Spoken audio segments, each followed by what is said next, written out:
Senior game designer Brian Holinka is no longer working on the World of Warcraft, and all of a sudden, PvP was fixed. Hey, it's Soul. It's June 16th, 2017. This is Warcraft Weekly.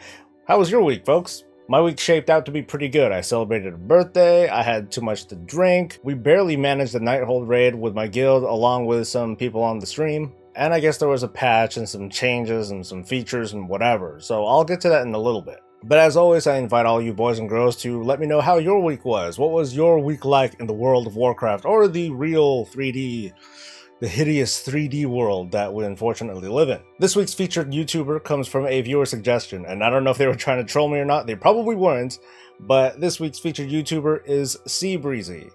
Yeah, Cee Breezy, with pretty much no relation to SoulSoBreezy. I mean, you look at her room and it's like clean, and I need a green screen because everything behind me is hideous if you dare look at some of my older videos. Apparently she plays a guitar, so she's like infinitely more talented than I am. But she does play a paladin, and a lot of her content is based around that class. She plays her paladin in a unique way. She takes a two-handed weapon and she doesn't really hit things with it. Instead, she uses this weapon to cast spells, and it makes other people not be hurt as much. It actually heals them, not unlike the legendary helmet that I use to typically heal.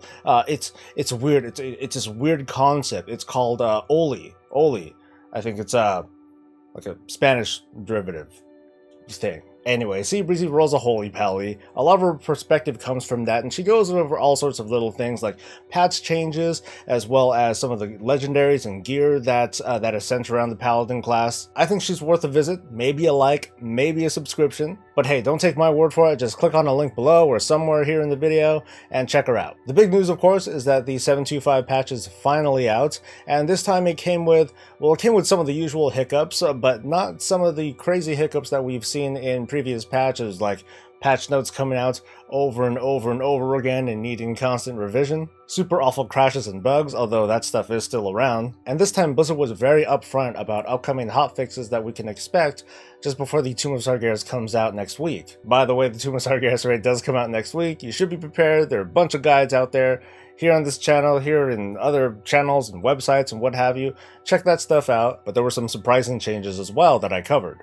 One was a change to the catch-up mechanisms regarding artifact knowledge. Before, it took about 3 or so days for an alt to catch up on each artifact knowledge level, and that's been reduced all the way down to 4 hours. On top of that, there's finally going to be a way to dump our Order Hall resources by converting those into Blood of Sargeras. So I'm going to read off and respond to some of the comments that I saw when I broke this news on the channel earlier this week. Supernatural LES says that all the work grinding the artifact power seems like a total waste of time now, fuck my life. Caleb Blackburn says that he just started back a few days ago.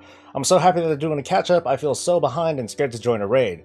Really wanting to raid as much as possible now that I have more time. Critical Hit says, fuck the slackers, they should need to wait like the rest of us. At the very least, they should have to wait a day between artifact knowledge levels. Brackner Catlin, who is a usual paragon of positive energy on this channel, says, World of Warcraft. Sub for 2 months or wait and get the same artifact knowledge in a week. Raid for months, or farm shards or craft gear that's better in a week. We've had catch-ups before, but this seems a bit extreme. Seems like not being subbed has many advantages. What's next? One free random legendary box for each month not being subbed since Legion launch? I for one wouldn't have subbed for the last 2 months if I knew this artifact knowledge catch-up was coming, since I barely ever played. Just had to sub and be up to date with it. And I get the sentiments there, but it really becomes a slippery slope when you start really thinking about it. It's like, you know, I could go as far as saying, well, why should I even play this expansion? Why don't I wait until the next expansion is out and then I'll just overpower everything in the previous expansion because that's going to be so much more fun for me.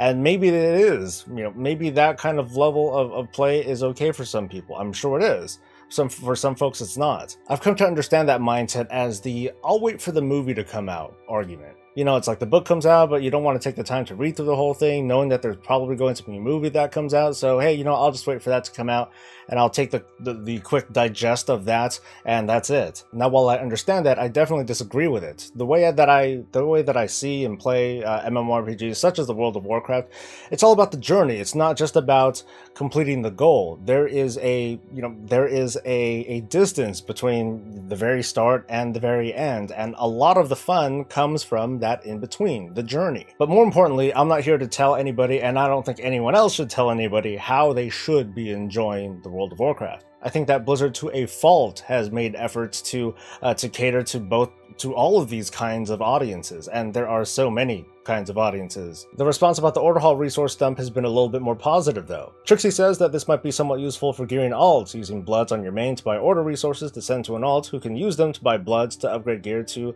an item level of 900. The noobs over at Taliesin and Evitel do games say that, hey, it's super useful for transferring Order Hall resources to those pesky alts, so there is some sentiment there. But meanwhile, Juntas Gaming says that most people are at 200 to 400k resources, and that's not a lot of bloods. Even my wife had something to say about it. 1k per 1 blood is kind of a steep trade-off. I wish I'd been amassing more resource quests. Apparently I don't play enough video games with her.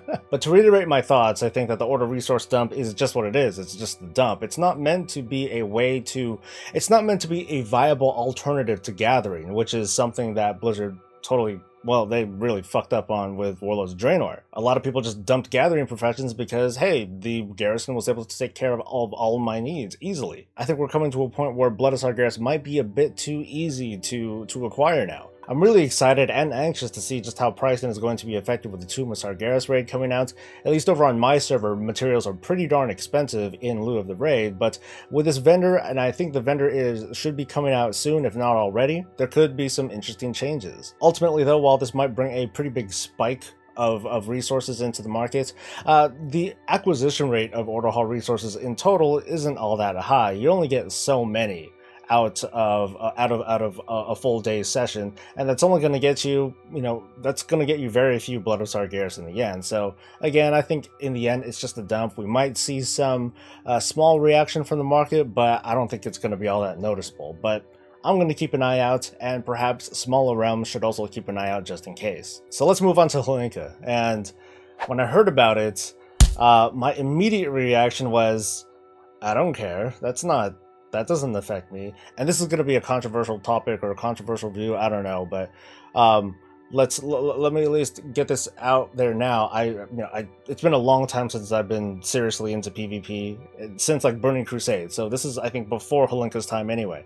So I don't have a great perspective on the matter directly with PvP, but mostly as someone who's kind of familiar with the gaming industry, I don't think that him leaving is going to affect much of anything at all. Game design, and especially game design within Blizzard, does not look like this unilateral thing where there is I am the PvP czar. I'm motherfucking Holinka. You're going to execute on my vision. I'm pretty skeptical, and I'm not going to assume, but I'm skeptical that's how it is. I don't think Holinka was like, hey, this is what we're going to do it, or else. I don't think that's really how it works. Unless you're a big name and the studio empowers you as the producer or the director to execute the game or component according to your vision, you're mostly designing by committee. It's not just you. You might be a senior designer, but you may have other designers and programmers and engineers and what have you that are working alongside you, trying to execute on this grand vision that all of you are trying to help execute on. So PvP in the World of Warcraft may not have been shining at its brightest under the leadership or under the face of Brian Holinka. But to say that him leaving is going to suddenly fix the PvP game side of WoW is pretty naive. For one, we're still in the middle of Legion, and I'm pretty sure that whatever's being executed on according to what he and his version of the team had planned, all that stuff is already set into motion. We're going to keep seeing that up until the next expansion, maybe even beyond that for all we know. And while he was the senior PvP designer or whatever job title that it was called,